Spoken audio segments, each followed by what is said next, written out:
पानी तो तुमको देना होगा, देना होगा, देना होगा, जमीन का उचित मुआवजा तुमको देना होगा, देना होगा, देना होगा, फसलों का तुमको दाम देना होगा, देना होगा, देना होगा, धूल से नुकसान हुए फसलों का तुमको उचित दाम देना होगा, देना होगा। बायोस्टैट का बायोजाइम बढ़ना जरूरी है। कोई भी इस आंदोलन को हल्के में ना ले। हम पहले दिन से इस बात का जिक्र कर रहे हैं और इस आंदोलन को आगे ले जाने के लिए बहुत व्यापक तौर पर हर संकीर्ण धारा को पार करते हुए एक परियोजना संघर्ष समिति का निर्माण किया है। इस परियोजना संघर्ष समिति के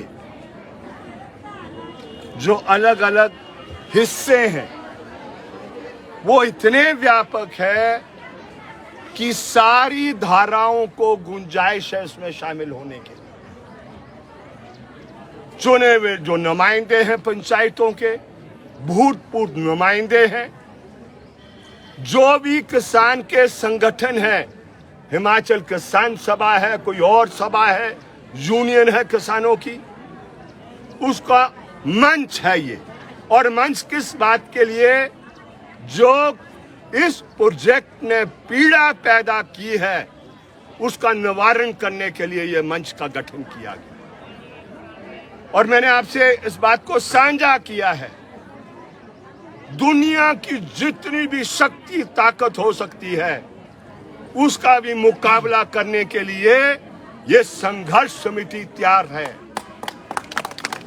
और हम तैयारी कर रहे हैं। आंदोलन अलग अलग पड़ाव से गुजरेगा।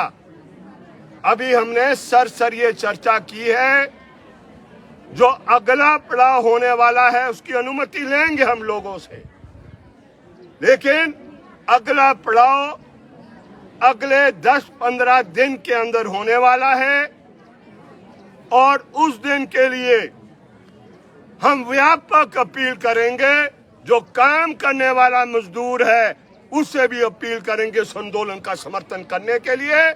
ये प्रोजेक्ट भी खड़ा होगा, ये दफ्तर भी खड़ा होगा, सब कुछ खड़ा कर देंगे और ये लड़ाई को आगे ले जाएंगे। देखिए, मेरी जानकारी में सीएमडी साहब भी धरने पर बैठे, अच्छी बात है, वो भी इस बात को जानते हैं कि जनता की ताकत क्या है। दुनिया में कोई भी प्रोजेक्ट जनता के भागीदारी से नहीं बन सकता। जो आज के चीफ सेक्रेटरी महोदय हैं राम सौभाग सिंह जी, वो शिमला के डीसी महोदय थे जिस समय झाकड़ी में आंदोलन चला। एसपी महोदय उस समय ओंकार ठाकुर थे। एसपी साहब को भी यहां बैठना पड़ा और डीसी साहब को भी झाकड़ी में बैठना पड़ा। उस समय ना किसान पीछे हटा ना मजदूर पीछे हटा। आप ऐसी नौबत क्यों पैदा करना चाहते हैं? इसलिए अभी भी हम कह रहे हैं, वार्ता के लिए आए आप, और मसले आप जानते हैं कि जिस दिन इस प्रोजेक्ट को बंद किया, मुद्दा क्या था?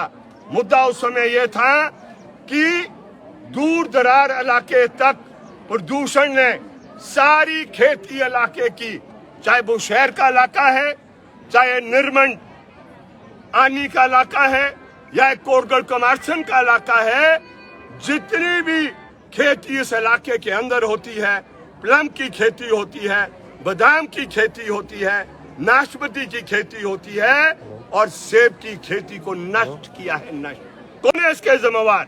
ये प्रोजेक्ट किस लिए बनाना है?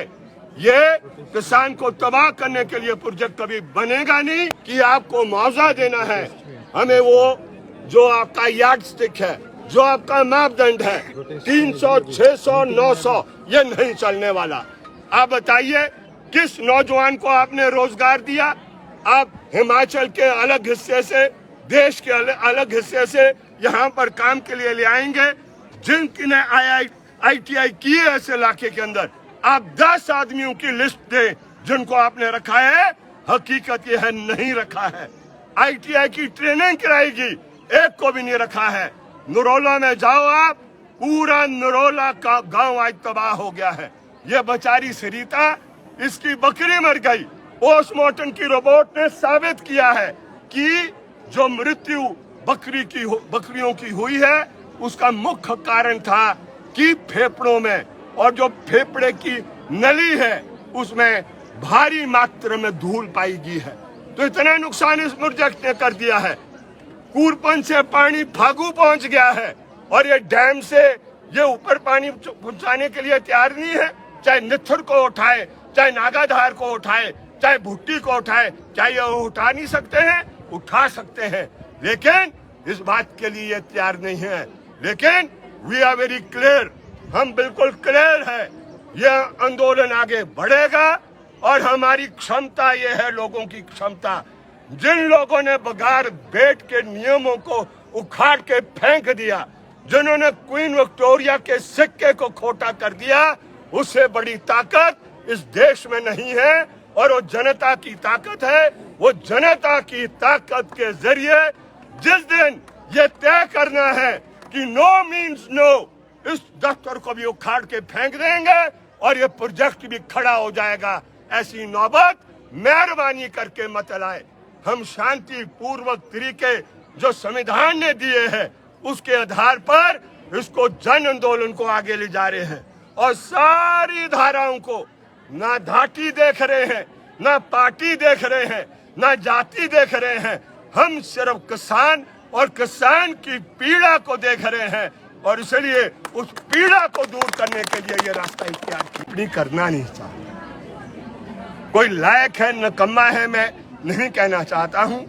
मैं तो इतना साझा करना चाहता हूं कि अगर इच्छा शक्ति होगी सरकार और सरकार के तंत्र में, सतलुज जल विद्युत निगम और उसके ढांचे के अंदर 2 मिनट के अंदर ये मांग पूरी होती है। आप जानते हैं कितनी कुर्बानी लोगों ने दी है नथवा झाखड़ी को बनाने के लिए। और उस समय ये पूरे दिन के अंदर जब वो चलती थी, आपकी 6 टरबाइन जो झाखड़ी के अंदर है, 6 करोड़ की आती है एक दिन में, 6 करोड़ की। और ये किसान बेचारा जो इस घाटी का, उस घाटी का और इस घाटी का है, आज उसको पिछले 2.5 महीने से यहाँ चलाना पड़ रहा है, आंदोलन करना पड़ रहा है, अपनी बात कहनी पड़ रही है।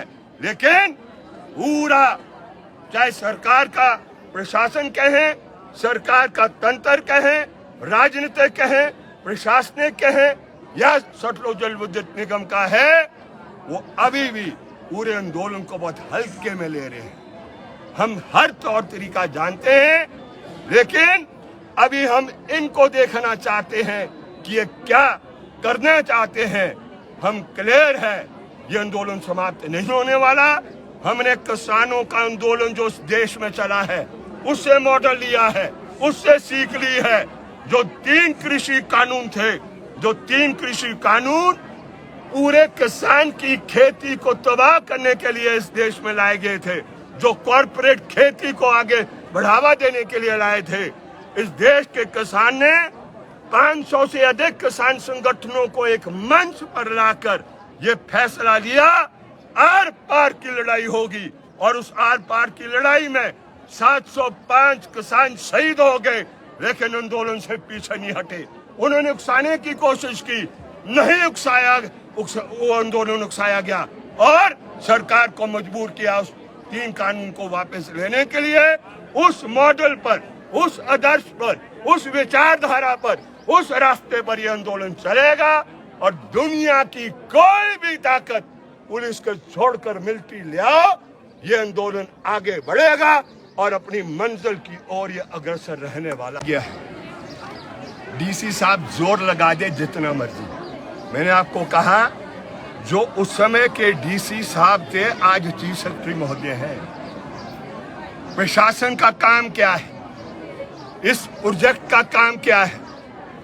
रेवाड़ी वाले ठगेगे कि नहीं ठगेगे, मुझे बताओ।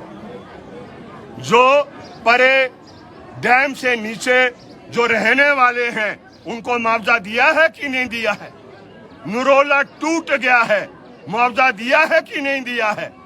तो हर प्रोजेक्ट का, हर कंपनी का हर पूंजीपति का काम है कि सस्ते में निपटा जाए, कम से कम पैसा देकर प्रोजेक्ट का निर्माण करने का उद्देश्य है।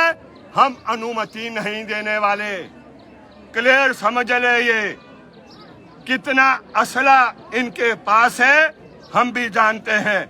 उसका मुकाबला भी किया जाएगा और जो भी हथकंडे इख्तियार करना चाहते हैं, ये जनता की एकता को तोड़ना चाहते हैं, हम जनता की एकता को बनाना चाहते हैं। भूला भटका जो आज इनके खेमे में चले गया है, उसको भी हम यहाँ पर लाएंगे।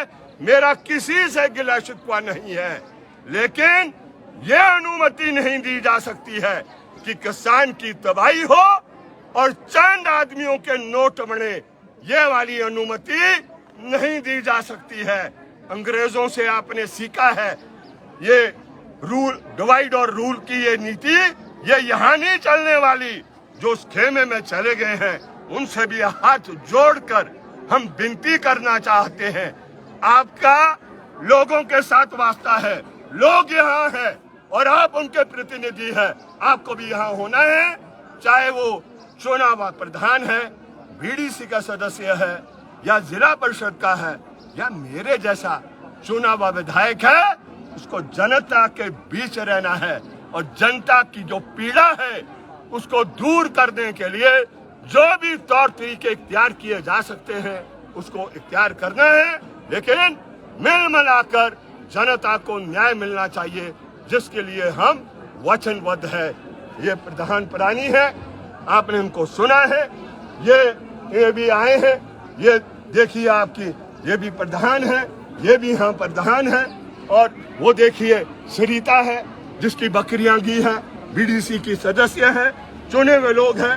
ये देखिए बीडीसी के सदस्य हैं। तो ऐसा नहीं है कि सब उस खेमे में चले गए हैं, कुछ को उन्होंने ठग के वहां ले गया है। बड़े बड़े सोपन दिखा रहे हैं। हमने प्रोजेक्टों का निर्माण और कैसे होता है इस प्रदेश के अंदर 1990 से देखा है। उससे भी पहले जिस समय आपका ये भावा प्रोजेक्ट बन रहा था, संजय विद्युत निगम, ये संजय विद्युत प्रोजेक्ट जो बन रहा था, उस समय से हम जानते हैं कि सरकार और सरकार का तंत्र लोगों को बांटकर सस्ते में निपटना चाहती है। हम उसको आसानी से सस्ते से निपटने नहीं। मिट्टी हूँ, हर मौसम मुस्कुराऊंगा, मेहनत के बलबूते खिल जाऊंगा।